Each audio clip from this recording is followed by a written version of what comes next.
Hello everyone, welcome to PVC basic maths. आज हम इस वीडियो में एक अरिथमेटिक प्रोग्रेशन के प्रॉब्लम को सॉल्व करेंगे। सवाल है students, the sum of the first three terms of the AP is 24 and their product is 440। Then we have to find out the three terms. यानी कि एक अरिथमेटिक प्रोग्रेशन है, इसके फर्स्ट थ्री टर्म्स के सम है स्टूडेंट्स 24 और इसके product जो है वो है 440। और इसके मदद से हमें पता करना है उस एपी का फर्स्ट थ्री टर्म्स। सो मान लेते हैं स्टूडेंट्स, उस टर्म का एक टर्म जो है वो है ए। अगर उस एपी का एक टर्म ए हो तो उसका प्रीवियस टर्म जो है वो बनेगा ए माइनस टी और उसका अगला टर्म बनेगा ए प्लस डी।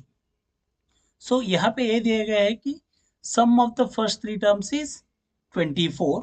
तो फिर हम मान लेते हैं ए माइनस डी, ए और ए प्लस डी, इन तीनों टर्म्स का सम जो है वो है 24। तो फिर हम लिख लेंगे A minus D plus A plus D is equals to 24।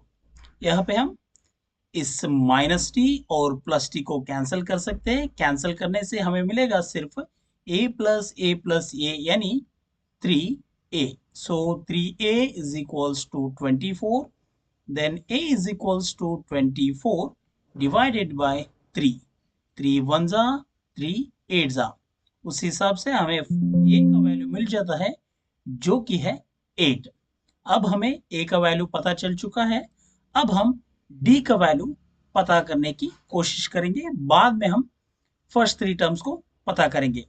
हमें दूसरी वैल्यू ए दिया गया है कि देयर प्रोडक्ट इज 440, यानी इस एपी के तीनों जो टर्म्स है ए माइनस डी, ए और ए प्लस डी, इन तीनों को अगर मल्टीप्लाई करें तो हमें मिलेगा 440। हमें ए का वैल्यू पता है, इसे हम यहाँ पे सब्स्टिट्यूट करेंगे। 8 minus d into 8 into 8 plus D is equals to 440। अब हम इस 8 को इस तरफ शिफ्ट करेंगे। So 8 minus d times 8 plus D is equals to 440 divided by 8। यहाँ पे जो लेफ्ट हैंड साइड जो है वो है a plus b times a minus b के फॉर्म में है, जो कि है a square minus b square के बराबर। तो उस हिसाब से लिखा जाए तो हम इसे लिख सकते हैं 8 square minus d square is equals to, यहाँ पे 8 1 जा 8, 5 जा 40, 4 बचेगा वो बन जाएगा 40, 8 5 जा so 55। Then minus d square is equals to, हम लिख सकते हैं यहाँ पे 8 स्क्वायर का value 64, 64 minus d square is equals to 55। बाद में हम माइनस डी स्क्वायर को बिल्कुल लेफ्ट हैंड साइड की तरफ लिखेंगे। 55 minus 64 minus d square is equals 55 minus 64, हमें मिलेगा -9। हम दोनों तरफ माइनस को कैंसिल करेंगे। बाद में हम लिखेंगे d square is equals to 9, d is equals to square root of 9 which is equal to plus or minus 3। तो फिर हमें यहाँ पे d के दो वैल्यूज मिलेंगे, d is equals to plus 3 और d is equals to minus 3। तो d के वैल्यू हमें मिल चुका है, a का वैल्यू भी हमें मिल चुका है। अब हम उस AP के तीनों टर्म्स को पता करेंगे। तीनों टर्म्स है स्टूडेंट्स ए माइनस डी,